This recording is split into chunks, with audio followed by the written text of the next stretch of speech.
এটা কথার কথা না। জান্নাত জিনিসটা, জান্নাত জাহান্নাম জিনিসটা গল্প গুজবের ইস্যু না, সিরিয়াস ইস্যু। হয় জান্নাত নয় জাহান্নাম। আমার সারা জীবন ব্যবসা বাণিজ্য হলো না, ক্যারিয়ার হলো না, চাকরি হলো না।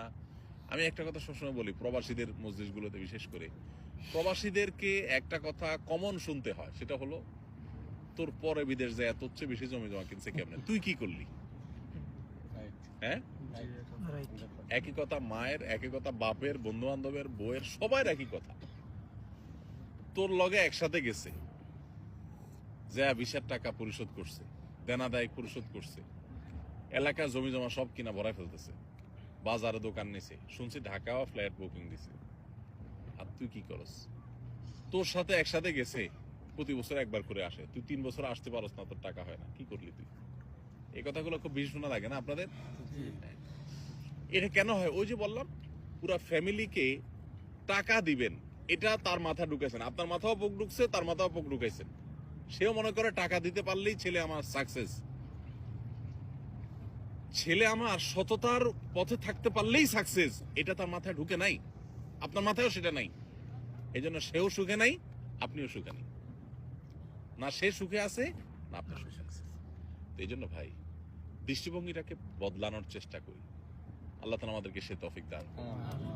আমরা এই প্রবাস জীবনে যতদিন থাকবো, আল্লাহর আদেশ নিষেধ মেনে পরিপূর্ণ এবং খাঁটি মুসলমান হওয়ার চেষ্টা করব। আমার জীবন চলে যাবে, ফজর নামাজ মিস হবে না জামাতের সাথে, রাতে আমি ওইভাবে শোবো, ওইভাবে ঘুমাবো, আমার ফেসবুক টিপাটিপি বা ইউটিউব টিপাটিপি করে গিয়ে আমার ফজর নষ্ট হতে দেবো না। যে চাকরি করতে গেলে আমার নামাজই হয় না, ইবাদতই হয় না, চাকরি আমি করব না।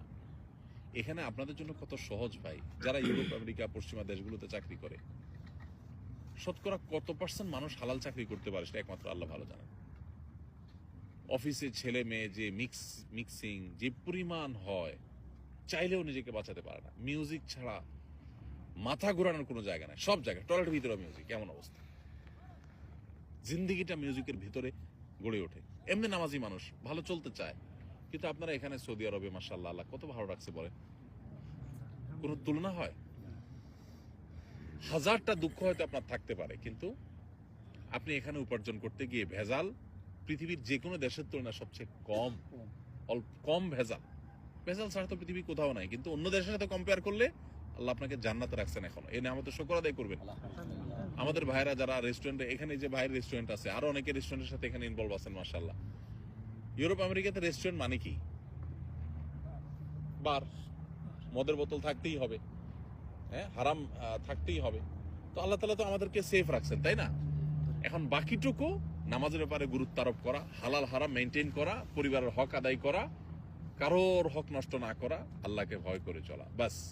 পরিবারের সদস্য সবাইকে এভাবে যদি গড়ে তুলতে পারি, দুনিয়াটা জান্নাত হয়ে যাবে ইনশাআল্লাহ। চেষ্টা করা যাবে না ইনশাআল্লাহ? আল্লাহ আমাদেরকে তৌফিক দান করুন। জাযাকুমুল্লাহ খাইর, জাযাকুমুল্লাহ খাইর, বারাকাল্লাহ ফিক। রাত হইছে, আমরা আর লম্বা করলাম না।